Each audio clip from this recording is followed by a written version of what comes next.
आज हम लोग शुरू करने जा रहे हैं प्रकाश।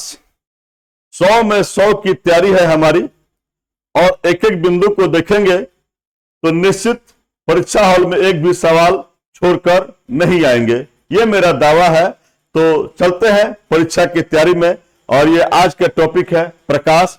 एक छोटा सा परिचय देते हैं, देखते हैं प्रकाश क्या है रे भाई। तो प्रकाशिकी पहले जानेंगे कि प्रकाशिकी क्या है। तो भौतिकी की वह शाखा जो प्रकाश एवं इसकी घटनाओं का अध्ययन करता है उसी को हम लोग प्रकाशिकी कहते हैं। प्रकाश से जुड़ी हुई जितनी घटनाएं हैं वो सब को हम लोग पढ़ते हैं और उसी का जहां अध्ययन करते हैं उसी का नाम है प्रकाशिकी। अब जाने कि प्रकाश क्या है। तो प्रकाश विद्युत चुंबकीय तरंग होता है। कैसा तरंग? विद्युत चुंबकीय तरंग होता है जिसमें ऊर्जा होती है, बहुत बड़ी मात्रा में ऊर्जा है इसके पास। और यही वह प्रकाश है जो हमें कोई भी चीज देखने की अनुभूति देती है, दृष्टि की अनुभूति देती है। कोई भी चीज मुझे देखना है, जब तक उस पर प्रकाश नहीं पड़ता है तब तक हम देख नहीं पाते हैं। तो यही वह प्रकाश है कि विद्युत चुंबकीय तरंग जिसमें ऊर्जा होती है तथा दृष्टि की अनुभूति उत्पन्न करता है, इसी को हम लोग प्रकाश कहते हैं। और देखेंगे कि माध्यम का मतलब वो है हमसे कि जिससे होकर प्रकाश गुजरता है। तो वह पदार्थ जो अपने से होकर प्रकाश के प्रसार को निर्धारित करता है उसी को हम लोग माध्यम कहते हैं। जिससे होकर प्रकाश गुजर सके वही माध्यम कहलाता है।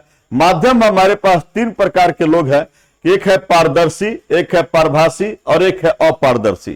पारदर्शी वो है जिस माध्यम से प्रकाश आसानी से पार कर जाए, जिस माध्यम से आसानी से प्रकाश गुजर सके उसी माध्यम को हम लोग कहते हैं पारदर्शी माध्यम। जैसे कांच है, शीशा से आराम से इस पार से उस पार प्रकाश करता है। जल है, जल से आराम से इस पार से उस पार करता है, तो इसको हम लोग कहते हैं पारदर्शी। पारभासी माध्यम वह है कि जिससे प्रकाश के कुछ ही अंश इस पार से उस पार जा सके। जैसे आप किसी कागज को लो जिसमें तेल लगा हुआ रहता है, तेल लगे हुए कागज से प्रकाश जब गुजरते हैं तब प्रकाश का कुछ ही भाग इस पार से उस पार जा पाता है। तो ऐसे चीज हमको पारभासी पदार्थ कहलाते हैं। और एक है अपारदर्शी जिससे प्रकाश इस पार से उस पार नहीं जा सके, जो प्रकाश को गुजार नहीं सके उसी को हम लोग कहते हैं आप अपारदर्शी। इससे प्रकाश का प्रसार नहीं होता है। जैसे लकड़ी, लोहा, ये सब चीजें हैं जिससे प्रकाश इस पार से उस पार नहीं जाता है। जरा समझिए, हमारे पास है कि प्रकाश की किरण से आप क्या समझते हैं। तो किसी पारदर्शी माध्यम से, अभी पारदर्शी समझे हैं कि जिससे प्रकाश इस पार से उस पार जा सके। माध्यम में प्रकाश ऊर्जा द्वारा अनुसरित किया गया पथ, यानी प्रकाश का जो पथ है उसी को हम लोग प्रकाश की किरण कहते हैं। सीधी भाषा में कि प्रकाश की जो पथ है उसी को कहते हैं प्रकाश की किरण कहते हैं। या हम कहेंगे कि वह सीधी पथ जिसके परितक किसी समांगी माध्यम में प्रकाश गमन करता है वह क्या कहलाता है? प्रकाश की किरण कहलाता है। लेकिन यहीं पर एक शब्द आ जाता है। अभी मैंने कहा कि सीधी पथ, लेकिन एक शब्द आया है विवर्तन। विवर्तन का मतलब जहां से प्रकाश जा रहा है उसके इधर से प्रकाश जा रहा है, इसके सामने एक छोटी सी वस्तु आ गई जिससे कि प्रकाश जिसको पार नहीं कर सकता है, तो छोटी वस्तु के चारों ओर से वो क्या करता है, चलता है तो सीधी नहीं चलकर उसके कोनों पर से मुड़ने की प्रयास करता है और इसी घटना को प्रकाश के विवर्तन कहते हैं। यही मैंने लिखा है, जब प्रकाश के पथ में आने वाला अपारदर्शी पदार्थ बहुत ही छोटा हो तो प्रकाश में उसके चारों ओर से मुड़ जाने की प्रवृत्ति होती है और वह सीधी रेखा में नहीं चलती है, यही प्रकाश का विवर्तन कहलाता है। यूं तो सीधी रेखा में प्रकाश चलता है, लेकिन ऐसे बीच में कोई ऑब्स्टेकल आ जाता है, कोई बाधाएं आ जाती है, कोई अपारदर्शी पदार्थ छोटा सा आ जाता है तो प्रकाश उसके चारों ओर के कोनों से घेरने की प्रयास करता है और सीधा नहीं चलता है, यही प्रकाश का विवर्तन कहलाता है। इसके बाद हमारे पास है प्रकाश पुंज क्या है। तो किरणों के समूह को अभी जो पढ़े हम लोग कि किरणों के समूह को प्रकाश पुंज कहते हैं। और प्रकाश पुंज भी 3 प्रकार के बताए हैं। एक अभिसारी, बहुत सारे प्रकाश आकर जब एक ही जगह पर एक ही बिंदु की तरफ आते हैं तो यही कहलाता है अभिसारी प्रकाश पुंज। और एक ही बिंदु से कई तरफ निकलता है प्रकाश तो उसको कहते हैं अपसारी प्रकाश पुंज। और जब प्रकाश समानांतर चले तो इसको समानांतर प्रकाश पुंज कहते हैं।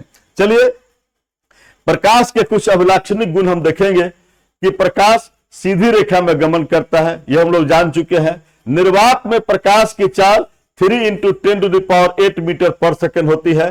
प्रकाश की चाल माध्यम की प्रकृति पर निर्भर करता है, यानी कि पानी में इसकी चाल कुछ और होगी और कांच में कुछ और होगी, अलग अलग माध्यम होगा तो इसकी चाल अलग अलग होगी। प्रकाश परावर्तन दिखलाता है, अपवर्तन दिखलाता है, व्यतिकरण, विवर्तन, ध्रुवीकरण, बहुत सारी चीजों को दिखलाता है। हम आगे एक एक करके टॉपिक को पढ़ेंगे यहां तक जहां तक सिलेबस लागू करेगा।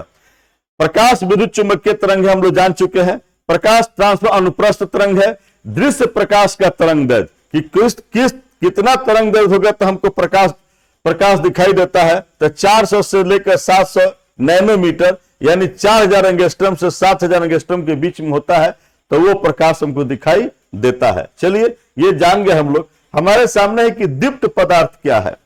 तो जो लोग स्वयं प्रकाश उत्पन्न करते हैं, जिनसे प्रकाश निकलता है, उसको हम लोग दीप्त पदार्थ कहते हैं।